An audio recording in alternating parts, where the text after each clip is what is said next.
Good morning, class. Good morning. Class. Thank you Good very morning. much. Imagine having to wake up on the side of the street, or underneath a bus stop, or in between some dumpsters, or in a dumpsters. Hopefully none of you guys have ever had to experience that before. Or imagine waking up and not knowing where you're gonna get your next meal from, not knowing where you're gonna get your next outfit from.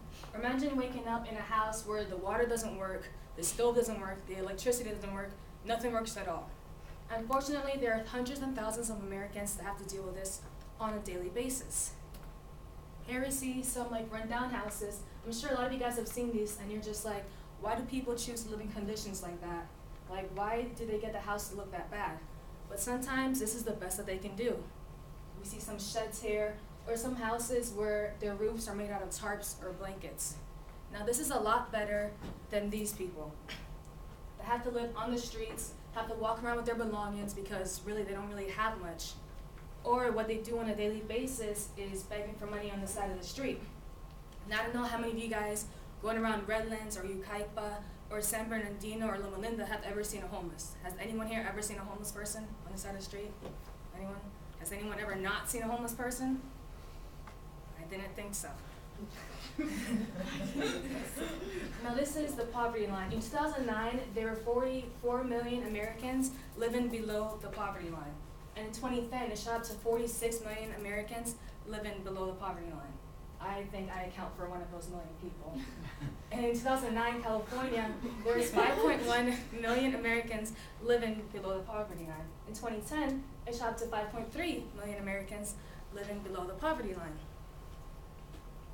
Now, homelessness. Each year, there are 3.5 Americans experiencing homelessness. That's 3.5 million Americans. There are 770,000 homeless children that are enrolled in public schools. Now, I'm sure some of us might have been in school with these people, and you just don't know it because it's not something that someone really actually wants to share. And there are about 730,000 homeless people a night.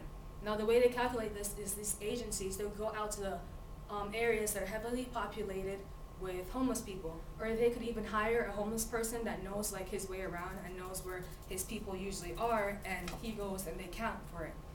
But of course, that homeless person, maybe they made enough money that day to check into a motel or to check into a hotel, so they're not accounted for. So these numbers are pretty low. Even though it's a lot, they're still pretty low. Now, how can you guys help? Every time I think about a homeless person or I think about people living in poverty, I always think it hits a soft spot, and I'm just like, I wish there was something I could do. I wish I had the money to help because I just never have money. I wish I was creative enough, or if I could just think of something, just something that I could help, but I'm always feeling like I'm just one person. I can't do much. But luckily, I found a solution, and I want to share it with you guys. It's called 1001 Faces, and the owner is Anthony Frazier, which is the owner of Mobile Snap Studio, based in Murphy's, California, and he started this company in March 2011. And when I asked him why he started this, he said 1, he was bored, 2, he wanted to up his creativity, and 3, he always wanted to create a nonprofit organization.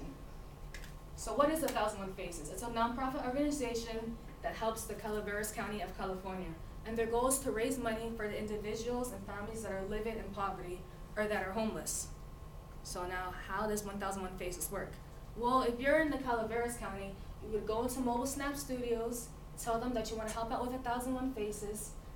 They will take a picture of you and you provide a quote, a joke, something inspiring, some type of verse, just anything that you want on top of that picture. Now, if you don't live in the Calaveras County, which I don't think any of you guys do because it's 7 hours from here, you would just take a picture of your face, an up-close picture, and you would do the same thing, provide a quote, a joke, something inspiring, or a verse, and then you would email it to him. So how does this work? At the end, when he gets 1001 Faces, he's creating a book. And with that book, he's going to sell it. They also accept monetary donations. And every cent and dollar that he makes from this, they're going to give it to the Community Service Program of Calaveras County to help the homeless and the people living in poverty in that area. And this is how the pictures would look. As we hear, they have some funny quotes or something. I know a lot of us girls, we don't like people taking up-close pictures of ourselves because we always have something wrong with us. We are never satisfied. So if you're not satisfied with your face that day, just put your hair over your face, cover it up, and just call it a day. And just like that. help just as much. So all I'm asking for you guys today is to just help me out, help my friend out with this project. And I brought my camera today, so at the end of this, I just want to take a picture of your face. All I'm asking for you guys to do is to donate your face. So remember, there are like 3.5 million homeless people around in America. And remember, those numbers are pretty low. So when you're thinking how you could help, just think about 1001 Faces. This is probably the simplest, easiest way that you could help someone. I hope you guys have it in your heart to help those people around you, help the community. Don't matter if you're just one person, it's gonna help out. Because remember, someone very wise said, but it's anonymous, so I can't, credit them. They said, many small people in many small places do many small things that can alter the face of the world. So thank you for your time and for your face.